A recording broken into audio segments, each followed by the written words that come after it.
તો માત્ર એક ચપટી મીઠાથી તમારું ભાગ્ય ચમકી જશે।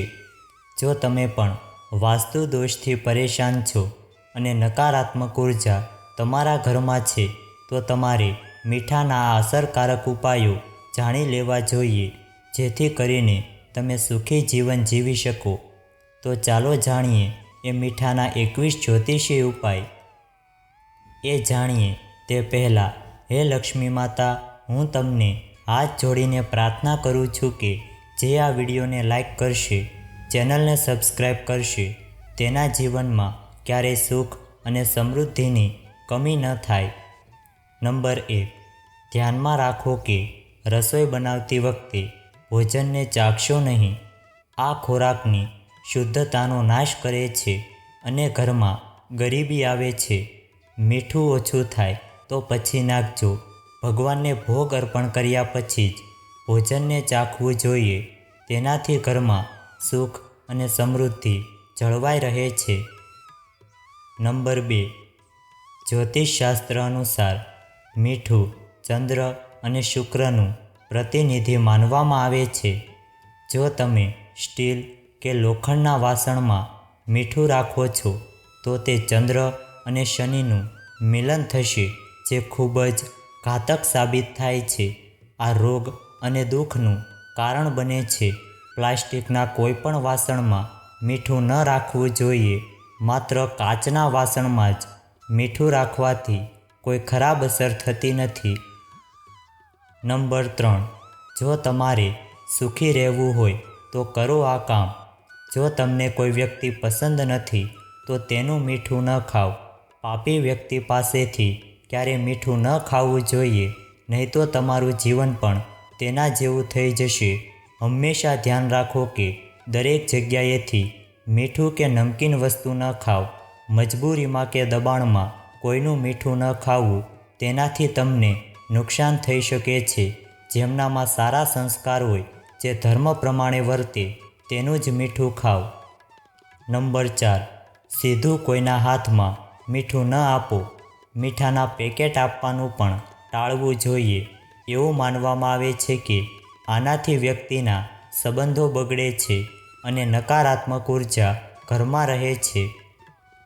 નંબર 5, મીઠું પડવું સારું માનવામાં આવતું નથી।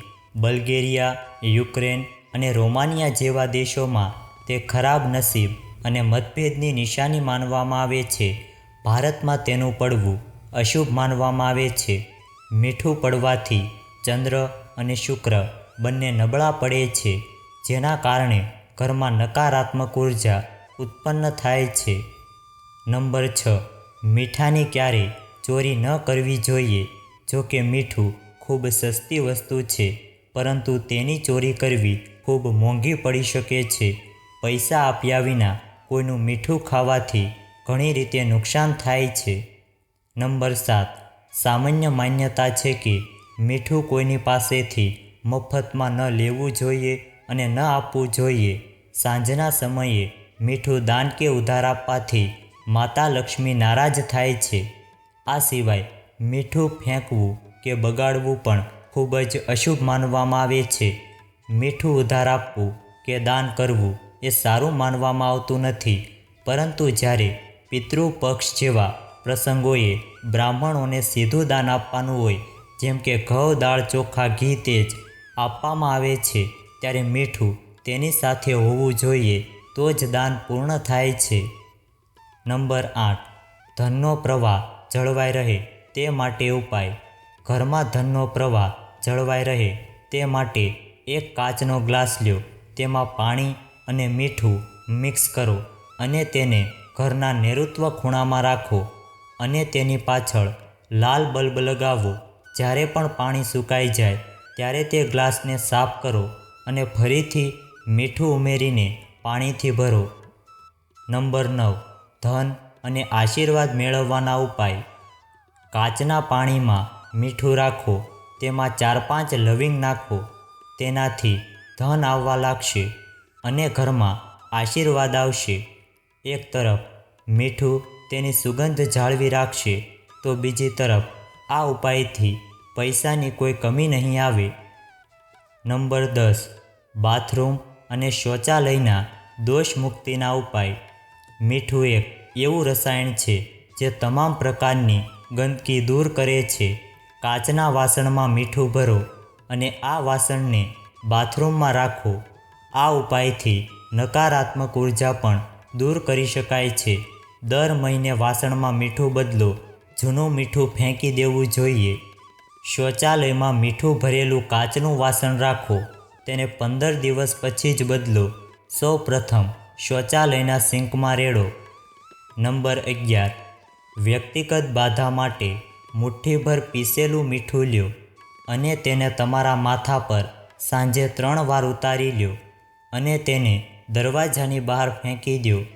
આવું સતત 3 દિવસ સુધી કરો. જો તમને રાહત ન મળે તો તમારા માથા પર મીઠું નાખો, તેને શૌચાલયમાં રેડો અને તેને ફ્લશ કરો. ચોક્કસ લાભ મળશે. નંબર 12. જો કોઈ વ્યક્તિ લાંબા સમયથી બીમાર છે તો તેના પલંગની પાસે કાચના વાસણમાં મીઠું રાખો. 1 અઠવાડિયા પછી મીઠું બદલો અને તેને ફરીથી બદલો. ધીમે ધીમે વ્યક્તિના સ્વાસ્થ્યમાં સુધારો થવા લાગશે. નંબર 13. રોગોથી રાહત મેળવવા માટે સૂતી વખતે ઓશિકું પૂર્વ દિશા તરફ રાખો. તમારા બેડરૂમમાં એક વાસણમાં સેંધા મીઠાના કેટલાક ટુકડા રાખો. તેનાથી તમારું સ્વાસ્થ્ય સારું રહેશે. રોગોથી બચવા માટે સામાન્ય મીઠાનો થોડો ઓછો ઉપયોગ કરવો જોઈએ. તેના બદલે ભોજન દરમિયાન સેંધા મીઠું અથવા તો કાળા મીઠાનો ઉપયોગ કરવો જોઈએ. નંબર 14. નજર ઉતારવા માટે ઉપાય. જો તમને અથવા તો કોઈ બાળકને કોઈની નજર લાગી હોય તો તેમાંથી 1 ચપટી મીઠું 7 વખત ઉતારીને વહેતા પાણીમાં ધોઈ લો. નળ ખોલો અને તેને વહેતા નળના પાણીમાં નાખો. તેનાથી નજર દોષ દૂર થશે. નંબર 15. ઝઘડાથી બચવાના ઉપાય.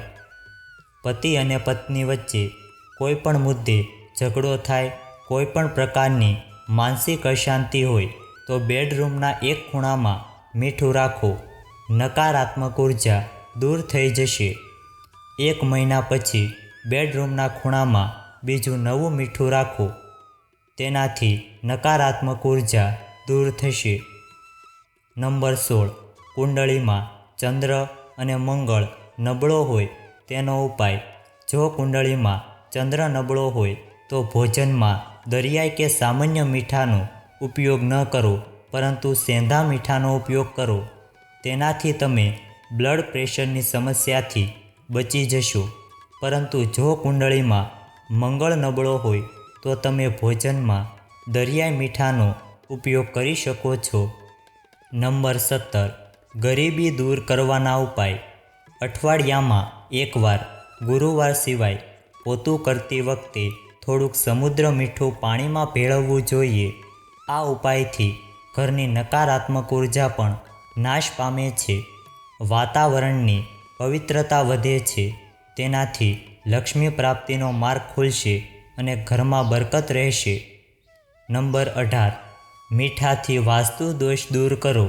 જો મિશ્ર વાસ્તુ દોષ છે જેને તમે બદલી શકતા નથી, ઉદાસી, ડર કે ચિંતાની સ્થિતિમાં બંને હાથને મીઠુંમાં ભરીને થોડી વાર રાખો.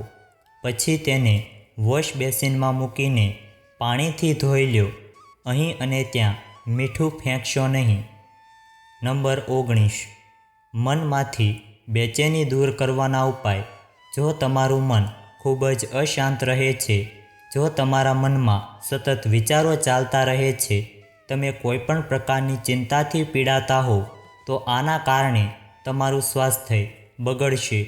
મીઠાના પાણીથી સ્નાન કરવાથી શરીરની શુદ્ધિ તો થશે જ, પરંતુ મનની ચંચળતા પણ શાંત રહેશે. નંબર 20. વાસ્તુશાસ્ત્ર અનુસાર જો કોઈ વ્યક્તિને સતત આર્થિક સમસ્યાઓ થતી રહે છે અને કોઈ કારણ વગર પૈસાની ખોટ થતી રહે છે તો 1 ગ્લાસ પાણી ભરો અને તેમાં મુઠ્ઠીભર મીઠું નાખો. આ પછી તે ગ્લાસને મીઠું ભરેલા ઘરના દક્ષિણ પશ્ચિમ ખૂણામાં રાખો. આ ઉપાય કરવાથી આર્થિક નુકસાનથી રાહત મળે છે. ધ્યાનમાં રાખો કે દર અઠવાડિયા પાણી બદલતા રહો. તેનાથી ઘરમાં સુખ અને આશીર્વાદ બંને આવે છે. નંબર 21. જો તમારા ઘરમાં નકારાત્મક ઉર્જાનો દબદબો છે તો ઘરને સાફ કરતી વખતે પાણીમાં 1 ચપટી મીઠું નાખો.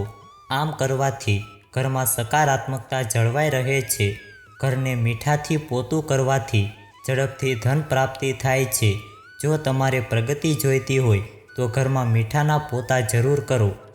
જો આ વિડીયો તમને પસંદ આવ્યો હોય તો વિડીયોને લાઈક કરજો, ચેનલને સબસ્ક્રાઈબ કરજો અને બાજુમાં આપેલા બેલ આઇકનને પ્રેસ કરીને ઓલ ઉપર સિલેક્ટ કરી લેજો, જેથી તમને વિડીયોની નોટિફિકેશન સૌથી પહેલાં મળતી રહે. અને કોમેન્ટ બોક્સમાં જય માતાજી જરૂરથી લખજો. વિડીયોને છેલ્લે સુધી જોવા બદલ આપનો ખૂબ ખૂબ આભાર.